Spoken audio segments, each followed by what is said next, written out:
Hello and welcome to this week's edition of Rugby League Back Chat, filmed here at the Pitt Sports Bar in Chapel Allerton. Our three guests this week then: leading Rugby League agent Craig Harrison, Rugby League writer for the Sunday Times Chris Irvine, and the shy and retiring Garry Schofield. Super 8s, chaps. Let's talk about the 8 teams dining at the top table first. We'll find out this week the fixtures, but are you all excited, pumped as it would be in the Aussie vernacular, that we're going to get 7 rounds of top quality rugby league, Garry Schofield? Well, Steady, to be honest with you, you look at top quality rugby league. I don't think we've had a lot of top quality rugby league up to round 23. If I'm honest with you, from there, and everybody's still discussing what formula we're going to come with, what structure. You look at the top four even now looks as though it's still been done. That it's St Helens have walked away with it. Then we've got Wigan, we've got Warrington and Cass, and then the ones who are trying to get in there, Catalans, Huddersfield, Wakefield and the black and whites. It looks as though maybe too much to do from there. But what I would say though is Catalans and Huddersfield, the way they are playing, they could give the Super 8s a real shake-up, because they are in great form.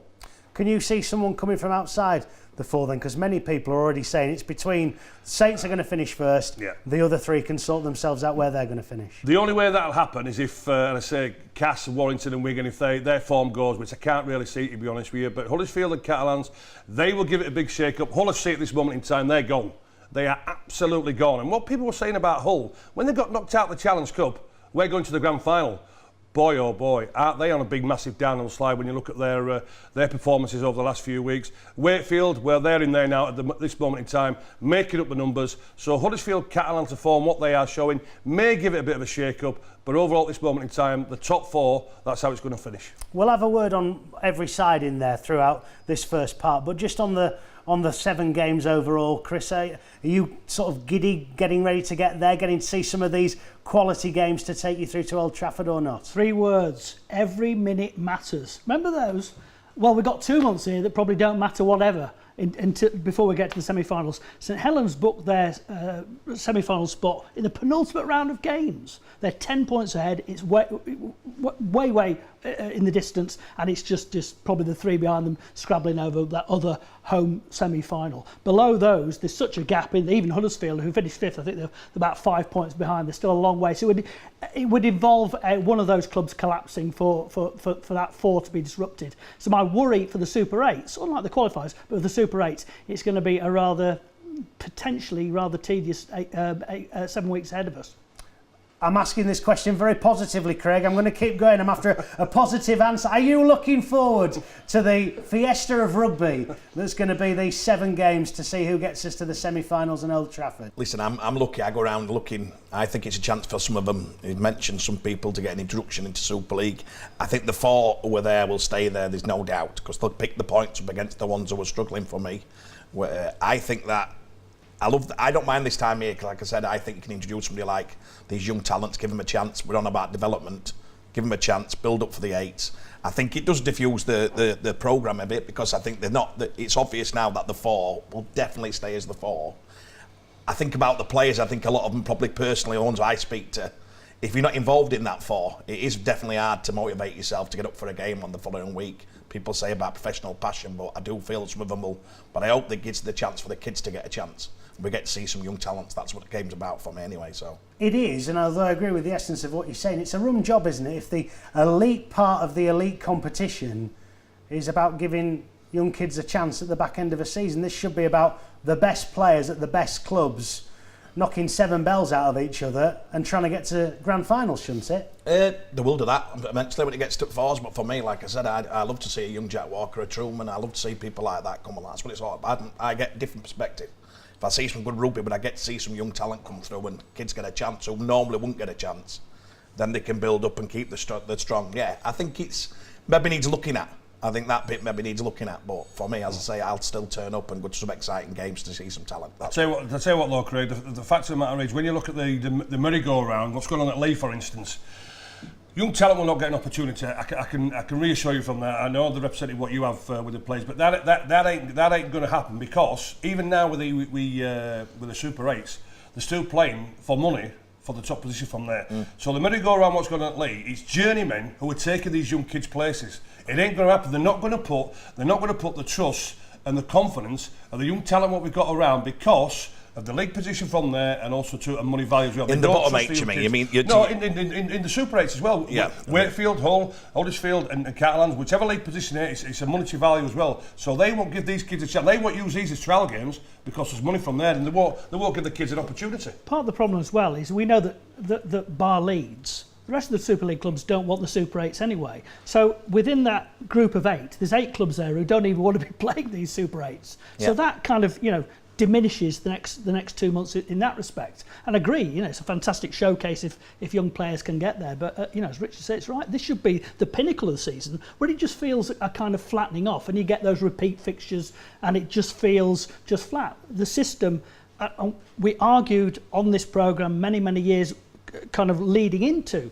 the Super 8s that it wouldn't work, and all the kind of fears that we had then unfortunately seem to be coming to pass. The qualifiers, I think, are a different kettle of fish, but for the so-called Super 8s, super is the last word it really is. I tell you what, you mentioned the Super 8s there, and then the qualifiers. I tell you what, the qualifiers are going to be more exciting than what the Super 8s are, because you've got Toronto, we've got Toulouse, we've got London, and then we've got Halifax. Boy, oh boy, do they want Leeds? Do they want Ulster? Do they want Salford? Do they want Winders? Because they will fancy themselves. Because when you look at the Super League clubs in that bottom 4, apart from Ulster, who are showing a bit of form, a bit of confidence, them Championship clubs want to get ripped into them Super League clubs. That is going to be very, very exciting, the qualifiers. And I want to go through the qualifiers in depth in part 2. I think it's very well worth a good 10 minutes of chewing over. If we stick with the top 8 for the time being, Saints, Wigan, Castleford, Warrington. If you played that semi-final, that's decent, isn't it? I mean, that's 4 sides who have played in the main, decent rugby league, played well. They're where they deserve to be because of how they've played. As much as we can look at the system, they are the best 4 teams in the competition. But we found that out over 23 rounds. Do we need to know over another 7 rounds and keep flogging them to death? We've got a Great Britain series at the end of the autumn. They are the best sides, and St Helens are the standout side, just like Castleford were last year in terms of runaway. They've got a 10-point lead. It's an unbelievable lead. But as we know, that could mean nothing in the final analysis, and it meant nothing ultimately for Castleford last year. I'll tell you what as well, when you look at them 4 sides, and Craig mentioned the talent what we're coming through, what I'm delighted with, certainly with the 3 coaches, Holbrook with the opportunity to give Richardson this year, Sean Wayne with Josh Woods at number 7 from there, and then also too Darryl Powell with Drake Truman, with Truman from there at halfbacks. We need more of that. We need more trust in quality halfbacks, what we've got. We need more confidence to put in there, because I can tell you, I know exactly what will happen. The senior players will respond to these young kids because they can organise and play with that vision and awareness, and they will get a response. So well done to them top 3 coaches by giving opportunities to young kids who want to play week in and week out. They can handle the pressure, and they're rewarding the coaches with their performances they're putting in. Are you saying that's a direct correlation to the club's success, that the coaches have decided to do that? No 2 ways about it. No 2 ways about it whatsoever. Well done to them 3 coaches. I'd like to have seen a lot more of Declan Patton at Warrington, but also too they brought in Tyler Roberts from there. So, hopefully next year Declan Patton will get that opportunity of being the quality halfback what he is. I think Saints have unearthed a star in Danny Richardson, haven't they? I mean, the 55-metre penalty he struck to win the game against Warrington at the weekend was fantastic. The composure and the authority of the kid, because really Tommy Makinson would have taken that. He's the long-range penalty specialist, but he took the kick very confident and off the tee. I mean, they kept sailing. He almost sailed into the stands. It was a fantastic way for St Helens to win, but just reflected the confidence of a 21-year-old who I think, and I'm sure Gary will agree here, should be part of that Great Britain squad in the autumn. Hey, listen, people keep going on, well, these 20-year-olds, these 21-year-olds, it's too early for him. It's an absolute load of rubbish. I'm just saying it to Craig before we came on from there. I was playing test football at 18 years of age against Mark Meninga and Gene Miles and Wally Lewis and Brett Kenny. Hey, listen, if these young kids are good enough, they're old enough, it's as simple as that. Gary, and for Richardson, because we know Luke Gale, on his days, he's the best number 7 from there, but Richardson is knocking on the door from there. Yeah. Why he wasn't including the Denver test is beyond me, because what I was hearing is that, well, there was a conversation between the England management and the St Helens management saying It's too early for him. The kid's 21 years of age. When's he going to make his seed England debut? At 26. Yeah. Let's bring Craig in, because you obviously have a lot of young players on your books. Yeah. What do you make of the point of the young players flourishing in these top 4 sides? History tells you every time they get a chance. A friend of mine, John Basting, uses the word patience all the time. Give them the time, give them the patience, they'll deliver. They always do.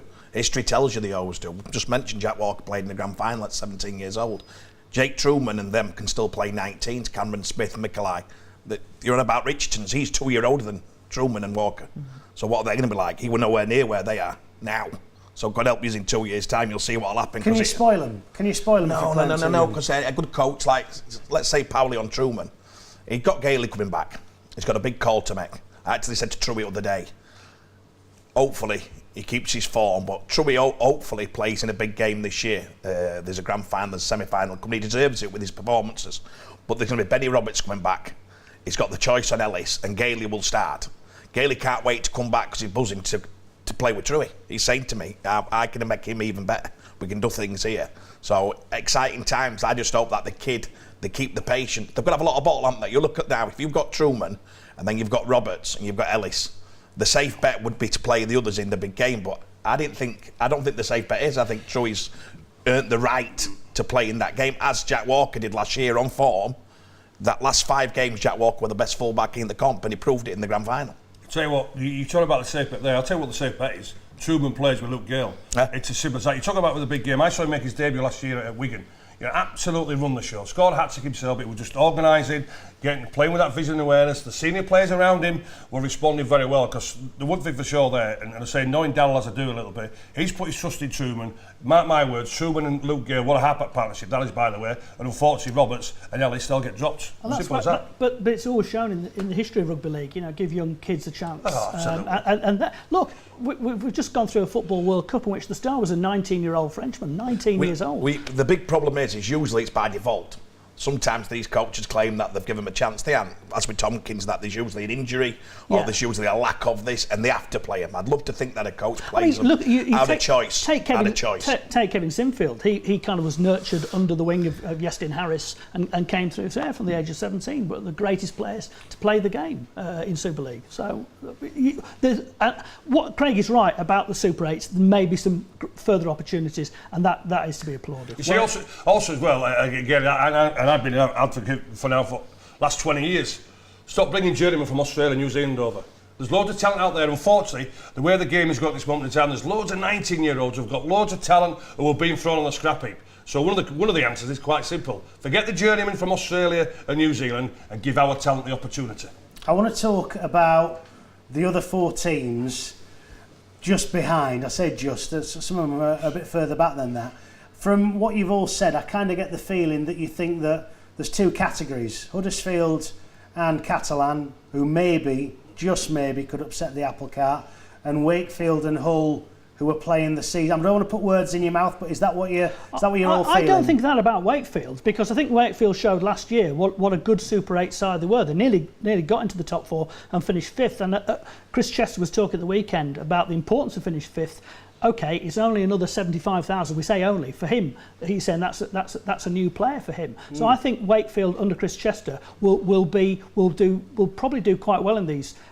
I'm worried about Hull. The way they've lost the last 4 calamitously at Wakefield, and there seems to be something rather wrong there. Obviously they've gone through an injury crisis, but the response of the players on the field has been poor. Certainly with the Catalans, they've got the semi-final coming up this weekend from there, so decide what their season's going to be after that, whether they go to Wembley or not. The players, what they brought in, Kenny Edwards and Drinkwater certainly brought a different dimension to them. I must say about Huddersfield as well, their coach in Wolford, I tell you what a response he's got from his players, and what a quality halfback they've got as well. Oliver Russell, mark my words, he's a quality player as well. And also what Wolford has done, I've said it many times over the last couple of years, Lee Gaskell, I was asking the question, what sort of rugby league player is he? He was absolutely rubbish. Wolford coming in now, you want to see the response he's got from Gaskell. It's the Gaskell of old when he played with Johnny Lomax there at St. Yeah, but he's put him in the position he should be as a half stand-up. Exactly, but what he's done is put the confidence back in Gaskell. He's letting him play, he's letting him organise, him and Bruffy. It's the ideal combination. Gaskell's taking charge for the first 10 or 15 minutes, Bruffy's taking over, and then that combination, when they're working together, it's great to watch as an half-back myself. Huddersfield will give it a bit of shake, depends on the Catalans, what they get for Wembley, but the other two, Hull and Wakefield, they've got the factor 6 on. They're going nowhere near the top 4. Quick word from you on that, Craig. I think it'll stay as it is, 100%. Back to Chester, playing for 75 grand for one player. That's 3 players at Wakey, not 1. 100% stay as it is. Like I said, I hope kids get a chance. I hope we get to see some great talent on show. The reason Huddersfield are playing well they are, by the way, is because the fitness guy as well has gone in and said, let's get the running back, let's go back old school. He's absolutely the vault. And then we mentioned before, playing for places. Young Oliver Russell comes in. Gaskell's probably thought, aye, I'm not going to get a game when I'm fit here, because usually he just drops in, has 6 out, and all of a sudden the young ones met the old ones have to play. So it brings performances up all the way around. More on the way in part 2. This young un and these 3 old uns will be talking about the qualifiers and the Challenge Cup semi-finals next.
Hello and welcome back to part 2 of this week's Rugby League Back Chat here at the Pit Sports Bar in Chapel Allerton.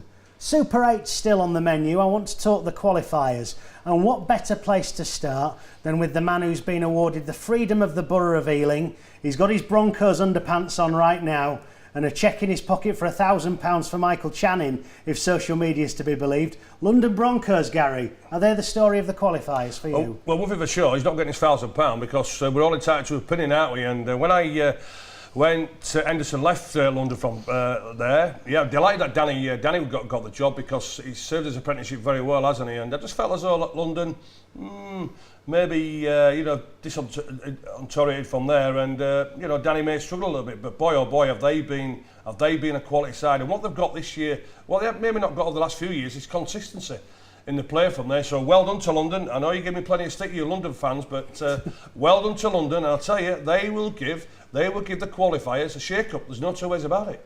Toulouse, are they worthy of a mention, Chris, as potential Super League club? Yeah, totally. I mean, I think you just look at that qualifiers, and the fact that you've got Toronto, Toulouse and the Broncos in there, it just feels, it just adds the air of excitement and fresh feel to it.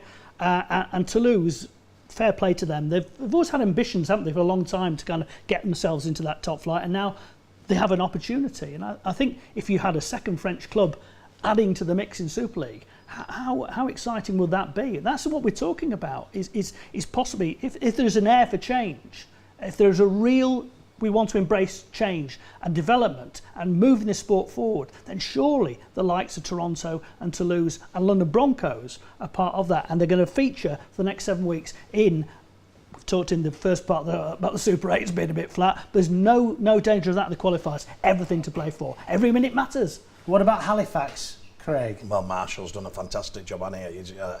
I often wonder whether they should actually print what budget you're playing with. I think that'd be great to see. But people talk about who's the best coach. Well, come on then. Put what cap they've spent. I believe Marshall spent, as well as London, probably less than the other two by quite a bit. So I'd love to know what he's actually worked off to get where he's done, and he's got the best out of some older players, which I thought I thought the day had gone, but as Scott Morrell showed, you know, in the games on telly, you know, they're still playing. Great. I've got a couple of lads there. They say it's fantastic atmosphere to be around. They all play for each other. There's no standout superstars. They're all just in it. You know, they know what each other's monies are. There's no one getting greedy. They probably will. I believe this time. I think Lee had a chance a couple of years ago to shock a couple when they got that good start, and then it petered off. I believe one of them's going to come up. I have no doubt in my mind. I've got a feeling one of them four are going to come up. Would you be worried if you were at a Super League club going into this? Particularly, I'm guessing Widnes, who were bottom by a long way, and Salford just above them. Hey, listen, them Super League clubs be very much worried. I'm telling you, because Toulouse, Halifax, London, and I say in Toronto, they are wanting the big boys. Rich, they are wanting the big boys. I can tell you what, and certainly Leeds this week. You know, they got the semi-final from there, and then they've got to come down to earth because them players and them clubs are looking to get ripped into them. And they're looking to get ripped into Ulkinston Rovers, Widnes and Salford. So, I tell you, they better be very worried. And if they are not going to be prepared to put the body on the lines for the next 7 weeks in these qualifiers, there's going to be a hell of a lot of shocks and surprises. I'll drop one in on that. I think I came on here last time and I said I thought that OKR had left a bit in the cap for this happening. The scary ones will be the ones who haven't left anything in the cap before, so they couldn't do it much on deadline day or before. I've watched the way Hull KR have been coming to form going into this, which I think that means that they'll be the form team in it, in my opinion. But I desperately think if you haven't, and this has come as a shock, you look into your bodies, that's where one of these champions, they'll get you. They'll get you. The downside to this has been the rather unseemly spectacle of the vultures feasting on the bones of Leeds Centurions, and obviously Derek Beaumont announcing that he'll be leaving at the end of the season. And I think that's a great shame because we're losing another, you know, a man with some money and a bit of vision he had for Lee, and the Lee dream for the time being has ended. And I've not enjoyed that the spectre of that you know, that feasting on the carcass. Really. Oh, Chris, to be honest, I don't think the vultures. I think it's just been total bad Of course management. they are. Of course they are. Of course they are. Let's not forget they got a parachute payment of £500,000 Yep. to make sure they not only got in the four but got themselves back in the Super League. So at the end of the day, but that's what the system does, doesn't it? It creates that thing where somebody's going to fall off the edge as well, and you've got to be worried about a Widnes. You've got to be worried about a Salford as well going into this. You know, the swings and roundabouts, and those are the downsides. There's no doubt about that. But one thing for sure, Ulkinston Rovers, who Craig has mentioned there, they've got two decent players, I would say, a young crooks, and also two Craig Hall. He scored 2 tries in the derby from there, so they've certainly benefited from there. But to be honest with you, Chris, I don't think anybody will have any sympathy for Lee because they've had the £500,000, they've had the best players, and again, I'm not blaming the coaching staff from there. We know their coach Dukesy got the sack from there. I'm not blaming the coaching staff. I'll tell you what, I'm blaming them players because they have not been doing it week in and week out. But does it also not signal just how difficult it is to make that transition for an ambitious club who want to come up? How difficult it can be to actually do. And Lee have gone up twice, they've lasted one season, gone down, and we've had that kind of boom bust, and we're in that kind of bust cycle with them again. Chris, I don't think the sport can afford. When you looked at that squad, when you looked at them players, what did they lose? About the first 5 or 6 games from there should never have happened. Cost the coach the job because unfortunately it looked as though they didn't want to play for Dukesy from there. But them players have to be blamed for putting Lee in the mess what they're in. Let me ask you this, and I'm paraphrasing someone who sits in this chair from time to time, Mr. Studd, and his phrase, any outcome is possible, however unlikely. Can anybody around this table, and I'll start with you, Craig, see Leeds Rhinos being relegated? Wow. I met Kevin yesterday, and you'd say, what a job he's took on, hasn't he? You know, you think about winning to these 8s and semi-final at Challenge Cup, if they got done in the semi-final by a big score, then like Garry says, then going into a playoff situation, which they won't have the experience. Jimmy's had a little bit of that. He lost a playoff with Bradford, didn't he? But Kevin's never experienced, probably as a coach, anything like this. A lot of them players are pretty young. Do I look round the changing room and see them leaders like they've had before, where the young ones go, Poof. You know, I can remember Danny saying, JP, don't have team talks, just says follow me and we'll not. That it were on. You knew instantly. It'll definitely be character building. Do I see him? No, I think they've got enough quality. I think Singo and a couple of the that types of that will get them through it. But I tell you what, you're going to be on a journey. I'm telling you now, you are going to be on a journey as a Leeds fan. Same question to you, Garry. One thing for sure, you won't rule Leeds out being in the £1 million game. Don't rule Leeds out being that in that game, because I'm not seeing no quality. I'm not seeing no leadership, and I'm sure Kevin has seen that as well. When you look at the last 4 performances, you know, against Cass, Wakefield, Salford, and Widnes, I said the last 4 games, you know, Cass and Wakefield wanted to send him in the bottom 4. Salford and Widnes wanted him in the bottom 4. I'm not seeing any character. I'm not seeing no leadership. And one thing for sure, I am not seeing any quality. They've got the semi-final this week.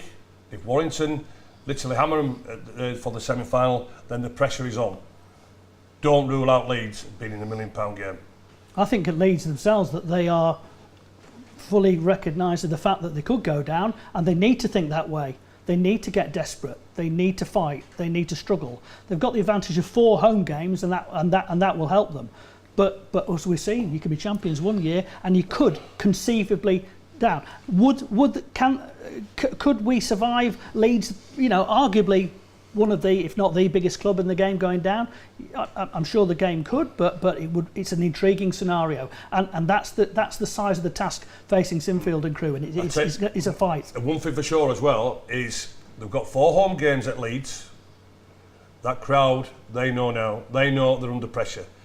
Can them Leeds players handle that pressure? There'll be a hell of a massive pressure when they play at Headingley, and if the performances aren't going well for 60, 65 minutes, then fans will let them know. So now the other question is, can them Leeds players handle the pressure of what them fans are going to put them under for the 4 home games? Toronto, are they a Super League club next year in your opinion? I tried to think what they recruited late on, and have they got enough to challenge. I thought they might have brought a couple in, so I'm thinking, you know, and they didn't really pull the trigger. I think Rowley's very confident as a person in it, that he's probably thinking there's 1 or 2 of them Super League clubs going to get took out. I can remember a couple of years ago, coaches were picking the games they wanted to win. They put the stronger teams out on certain ones. They wanted to take the points to get them in. I've got a feeling that'll happen again. I think they'll target certain ones, maybe, depending on how it starts on them first games. They've certainly, if you win Toronto, that's a tough gig. It's a tough gig going to Toronto. I've heard all the stories all year about it. You know, I'm a massive advocate of Toronto. I want them in. But it is a tough gig. You're going over there. I mean, the Super League, like, you know, they won't treat it as going like to Blackpool on a stag do. They're not going to go along and be seen at Toronto when waterfalls and going out for a restaurant meal. It'll be business. I think they might just be short. That's in my opinion. But I think, again, I'm sure it's depending on them first 2 games will be massive. Are you a bit torn on Toronto, Gary? Because there's the expansion aspect, but a lot of their team are those journeymen you were racking off about in part 1. So where do you sort of sit on the Wolfpack? Well, they are genuine, aren't they? And to be honest with you, as we all know, if they do manage to get in Super League, then it'll be a different side. They know they need a better quality, so it's going to. I would imagine they'll make 10 or 30 new signings, won't they? You know, but at this moment in time, these journeymen who are at the Toronto, they're good enough to get into Super League. They are absolutely good enough. Hey, I tell you what as well. Craig mentioned earlier about Halifax. Don't rule out Halifax. You know, certainly when they're going to the share from there, and I very much like Richard Marshall as a coach. I like the way that he plays. He gets the best out of the players. Hey, by the way, Leeds are looking for a new coach at the end of the season, I would imagine. Richard Marshall would be a bad shout. Or young Ford at York as well, by all accounts.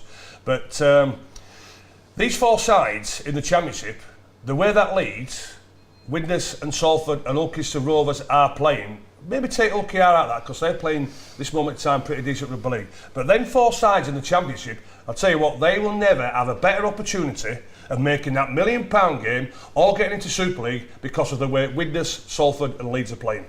Toronto is really interesting because it taps into the civil strife in the sport itself, isn't it? Because you've got certain Super League clubs, and Rob Elston himself has talked about a degree of nervousness over that.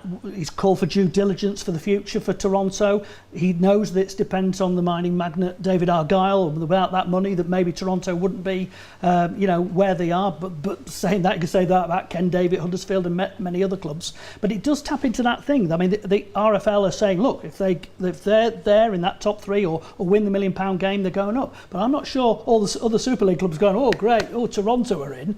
And I tell you what, I think Widnes and Hull KR have got to go to Toronto. It's going to be hard. It's going to be really, really hard for them. I think home advantage is going to be crucial for Toronto here, and I'd fancy them to get home advantage in the £1 million game and win that game to go up. Let me ask you this. I've been very positive so far. This is a slight moan from me, I guess. We're sat here now. It's a Tuesday morning, believe it or not, despite Chris's consumption of the wine. And we don't yet know the fixtures for either the 8s we were discussing previously or these qualifiers. We do know there will be a game next Thursday, which is on telly. So there's 8 days' notice for a fixture. I kind of think that Toronto, Catalan and Toulouse may well all be over in this country in the first round, because otherwise the pitchforks will be out from fans over here who want to go over there. But this to me is no good, is it? Well, you know, again, going into the elite stage of the competition and you don't know who your team is going to be playing in just over a week's time. If it was the cup, fair enough, because that's how cup competitions work across sports, but it's got to be a bit better than that, hasn't it? It highlights the weakness of the system and the fact that, again, 11 of the 12 Super League clubs don't want the system. So we're about to play a system that the elite competition does not want.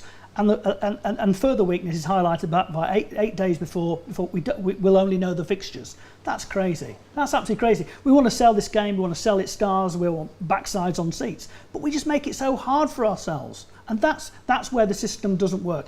Great, the qualifiers, fantastic. Super 8's not so great, but we've got to have something better that people know when you are playing at home and go to games. Again, we shoot ourselves in the foot, don't we? Because we'll all say, without a shadow of a doubt, that we've got the best product going, haven't we? The sport what we've got in rugby league, there's no better product, but to say we shoot ourselves in the foot because our planning, our administration, nobody knows what's going on, nobody can plan what they want to do, and that's where we let ourselves down badly. Nothing surprises me, it's just same as, isn't it? You know, same as. Don't think that's going to change. I think every year you'll have a gripe about something we've organised that we haven't organised right. You look at the figures from last year and what they've done, so there's nothing. Until that changes, we'll be sat here in 12 months. But they do tail off, don't they? In the Super 8s, crowds tail off. 100%. You know, if that's the climax of the season, it's it's an anti-climax. Yeah. There's something wrong. Yeah. Is it in season tickets? Forgive my ignorance. I'm not sure whether all clubs will. They should be, but yeah. there does seem to be that drop off because people just don't know where they are. You don't know if you're going to get 4 or 3 games either, do you? Exactly, this is it. Yeah. Plus as well, at this time of year, it's a holiday time as well for everybody else, isn't it? You know, so again, the cost comes into it, Rich. We're going to talk Challenge Cup in part 3. We've not quite had time to do it in this part. I'm also going to get you to do a little bit of legwork, if I may, and think of a burning issue that is particularly something you would like to raise on Backchat. And also, you've touched on it, Chris, but we've not really talked about the administration of the game. As I feel as though we're almost obliged to do at least 5 minutes on the running of the game, and we will do that in part 3 as well. Also, I must just ask very, very quickly, because I like doing a prediction at the end of a part, who's going to go up and who's going to go down in these qualifiers? Just give me some team names. No final team names. Team names to go back up in Super League. Yeah. Leeds, Yeah. Hull Kingston Rovers, Salford, Toronto. Gary? Well, I agree with Chris. That's the first time, Chris, isn't it? I'm agreeing with you. Don't make a habit. I can reassure that won't be happening. Craig? I'm maybe thinking the same, but I'm thinking Toulouse have got a song to sing yet. So I'm thinking Toulouse in the 4. A French song. Yeah. I watched them play at Newcastle this year, and they played some unbelievable stuff. Defensively not good, but my God, that forward and the way they play, really exciting times there. They seem together as well. So there you go, Widnes fans. There's your motivation for the next 7 weeks. We'll see if we can give the other clubs some more motivation and look ahead to these Challenge Cup semi-finals happening this weekend in part 3 of Rugby League Backchat next.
Hello and welcome back to the third and final part of this week's Rugby League back chat here at the Pit Sports Bar in Chapel Allerton.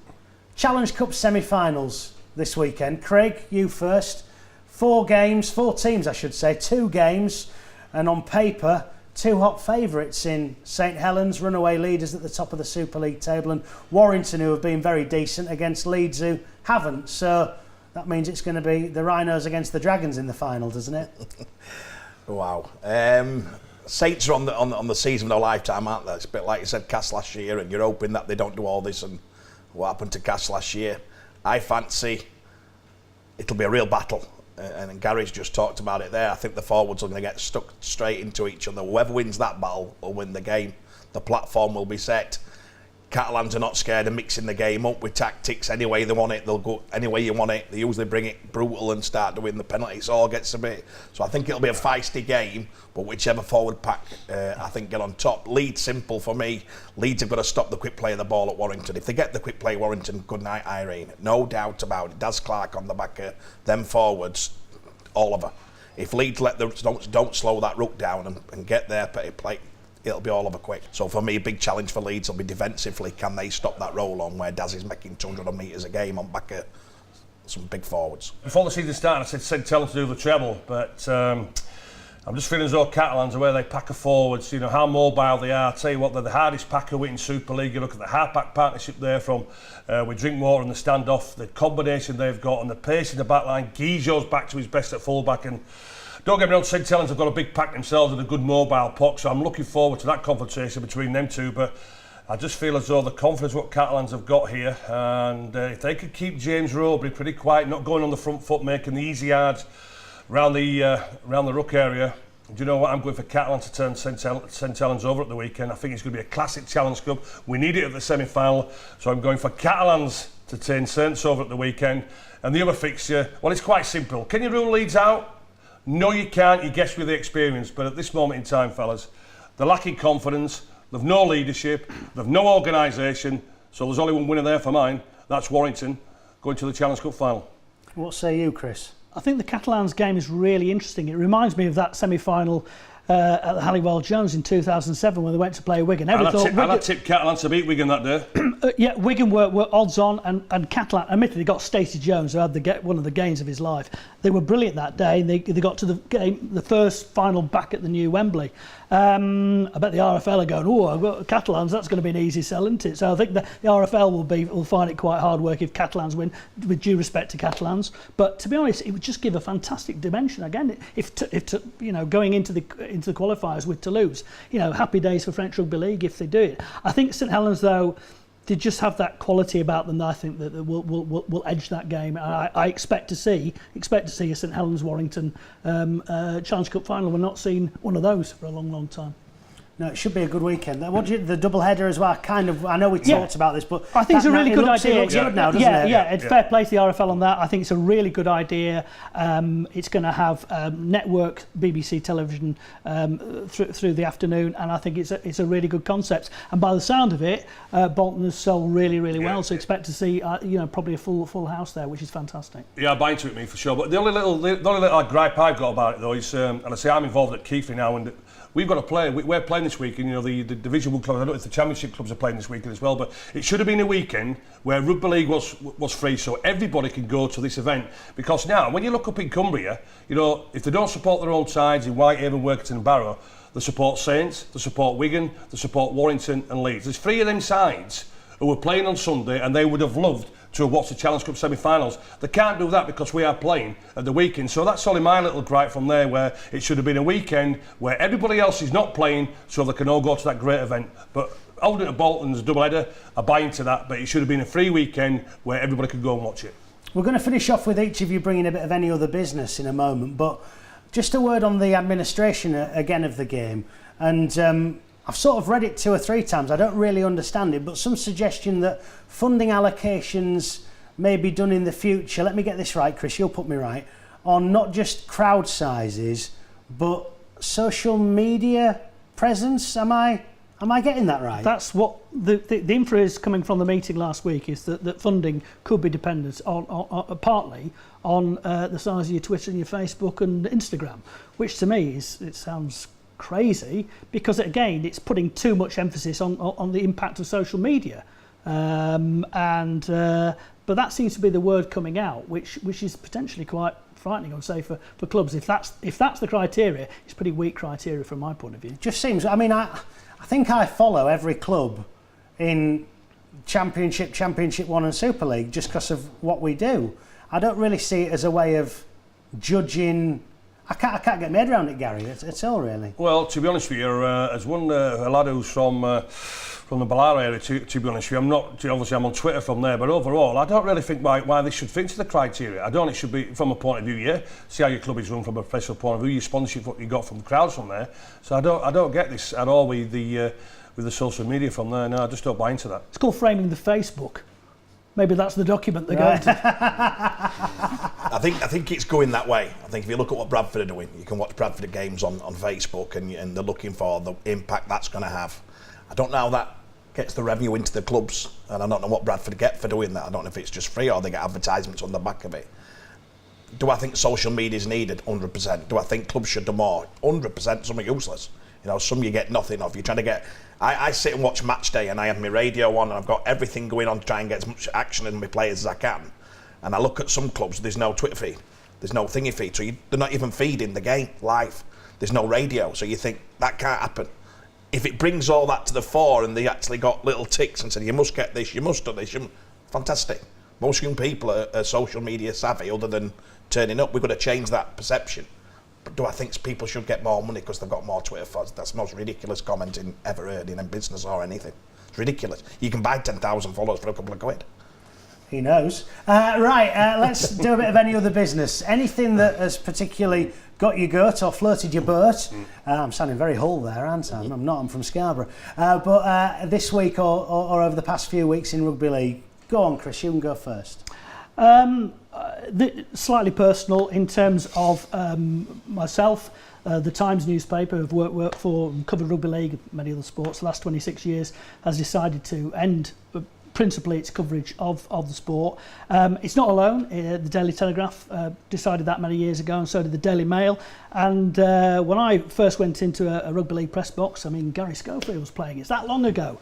And every national newspaper had a staff reporter covering the game. Now, I know times have changed and all the rest of it, but I think in terms of national newspapers are still very, very important for the profile and selling the sport basically in London. And that's where the money is, and that's where the commercial interest is, and that's what we're trying to grow in the game. And I think it's just another nail in that particular coffin. And I don't think the RFL particularly helps itself. Its media and communications, once very, very good, is now very, very poor. There's some changes going to happen there as well, which I applaud. But I think it's time for, we talk about social media possibly kind of dictating the funding of clubs. There seems to be just too much emphasis on social media. At the end of the day, in 2021, the Sky contract ends. Everything needs to be feeding into more publicity, more commercial interest, more, talk about rugby league is absolutely vital for the sport to secure a good contract that will ensure a prosperous future.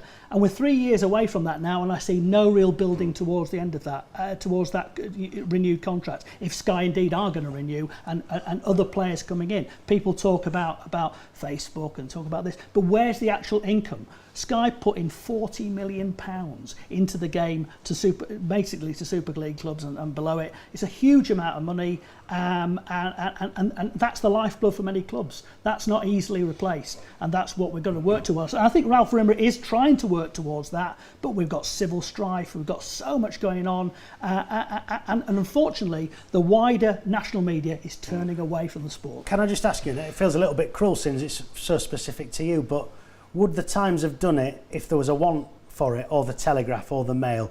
These newspapers print what people want to read. Are they not just saying we live in a little bit of a bubble, sat in here around our table, and we all think it's a great game? They do, but do we have to accept people don't? It's not just a rugby league; it's a newspapers thing as well, and this kind of cost cutting going on. But there is that thing about rugby league does seem to be shrinking. Perception in 1992, when I started to write about rugby league, is that this is a growing sport. We want to flash out the personalities, the Edwards, the Schofields, the Afires, the Lydons, people like that. And what we don't have at the moment are people to sell, people to kind of like talk about. People, you'd ask them, maybe somebody who's heard of Sam Tompkins on the street of Leicester or Chesterfield or wherever go, but we don't know. We need stars of the game to help promote the game, and that's what we're lacking at the moment. Craig, what do you want to wax lyrical about? Just on the back of that, massively, I agree with what you say about players make the game, they make the coaches. Yeah. We've got to give the players more profile, get the player. We need a superstar. Simple as. Been saying this for 5-10 years. Most sports, Tiger Woods, you go through every sport, Michael Jordan, transcend him, we need a superstar. But Sky did that to Sam Tompkins, then fans of all the other clubs just gave him stick and resented it. 100%, and then that's what needs to change. I've actually done a little thing internally with my lads saying, the next time a superstar does come along, your wages are going to increase by about 25% because he'll take the revenue, as with Woods in golf. They want Woods back in the Opens because the revenue is down millions and billions of pounds. We need to attract somebody and encourage that person to be different to what the normal, wind your neck in, kid, turn your neck, all that crap's got to go out the window. We need somebody to transcend the sport. That's not even what you want to talk about. No. Mine's just the Yorkshire-Lancashire War of Roses on Saturday, under 18s, which is a direct selection for the England v Australia Test match at the end of the year. The game were fantastic. The lads give everything. Just wish we could get more profile. I think on the Monday I got about 10 people ringing up saying, Craig, where's the game at, what time? I'm like, oh no. I started doing some Twitter feeds, asking my high profile players to tweet it out. I think there were about 80 there, and I think 60 were parents. And for me, that should have been sold as a concept. I offered 12 months ago to get involved with sponsorship, get involved in bringing that game, and asked if I could have a big input. I'm so disappointed that them kids give everything. They absolutely threw kitchen sink at it. The game won in the last 10 minutes. I guarantee you, because I ID talent for the last 13 years, there's probably 5 or 6 top line players who will come through from there without any doubt. And we should be showing that to the masses. We should be encouraging the likes of Scoey and Ellery and them to go along and maybe give each one a chat and say what it means to wear that shirt. When they did, we had no history of it. We had nothing going off where the real... It seemed like a secret game. I'm thinking, my God. And I looked and I counted how many director rugby's went. There should have been every director of youth in the country there. Or you're sacked. How dare you not turn up to the highest profile match for under 18s in the country? Like I said, there were 60 parents. How many directors of rugby were there? I would say there were maybe 5 or 6, but I thought there'd be scouts from all of it. So I actually said, my God, get ready. Because if I've got a club, I'm picking some here. And there was some fantastic talents on show. And I looked at some of them are on 1 year left in the contract. So, it's buzzy. We didn't sell it. And it's such a shocking shame, again, we can have trying to produce this next superstar. Well, on that platform, 68 people, which 60 were parents. Yeah. Got about 2 minutes, Garry, for yours. Yeah, well, I'm available to mention any players, don't worry about that, Craig. But I want to talk you from a point of view of the international calendar.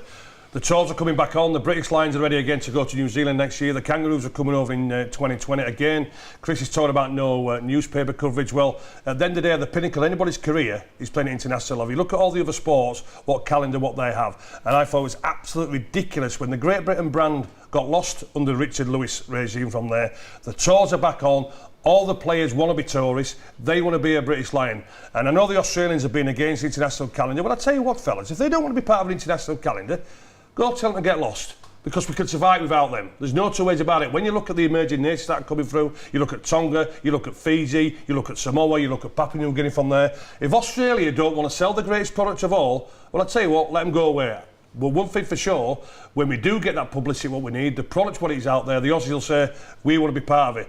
Don't let them bully anybody, but delighted that the international calendar's back on. The British Lions are back on, and can't wait for the Kangaroos, if they do come over, in 2020. It's the pinnacle of any player's career. I think it was quite interesting seeing some figures of a crowd in Toronto against Featherstone compared to a crowd in Manly against Penrith this last weekend. So maybe, just maybe, there is a slight shift in power and thinking somewhere up the chain as far as that goes. We've talked about the Challenge Cup, we've talked about the Super 8s. Do we finish positive, yes or no, going into this final stage of the season then, as we look for our Grand Final and Challenge Cup winners? You want the Grand Final winner? No, I just want you to tell me whether you're looking forward to it, whether it will live up to everything we've talked about. Look, when it gets to semi-finals and the final, it's great. Yeah. What we want to see, I think, is a proper playoff series, and I think that's what we're lacking at the moment. Yeah. But when it comes to the end of the season, it'll be great. 5 seconds. This weekend, the Challenge Cup, the biggest cup competition in World Rugby League. Can't wait for it. Yeah, Craig, thumbs up, thumbs down. Yeah, thumbs up, 100%. Marvellous stuff. Well, time has beaten us again this week. If you'd like to know what else is coming up on this channel, go to www.freesports.tv. Well, that's all from me, Craig Harrison, Garry Schofield and Chris Irvine. Rugby League Back Chat is back next week, but from this week's edition, thanks for watching and goodbye.